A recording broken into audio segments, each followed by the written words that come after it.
ಕಾಮನ ಬಿಲ್ಲಿಂದ ಬಣ್ಣಗಳ ಕದಿಯೋಣ, ಮೋಡದ ಕಡಲಿಂದ ಪನ್ನೀರ ಕಡೆಯೋಣ, ಬಿಳಿ ಹೆತ್ತ ಬಣ್ಣಗಳ ಬಿಳಿ ಬಿಳಿ ಬಟ್ಟೆಗೆ ಚೆಲ್ಲೋಣ, ಓಹೋ ಕುಣಿಯಾಡೋಣ.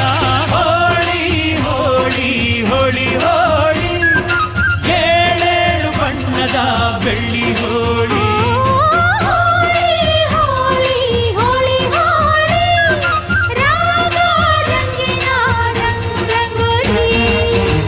ಅರಿಶಿನ ಕುಂಕುಮವ ಒಂದು ಕ್ಷಣ ಬೆರೆಸೋಣ, ಹಸಿರಿನ ಜೊತೆಯಲ್ಲಿ ಒಂದು ಕ್ಷಣ ಇರಿಸೋಣ.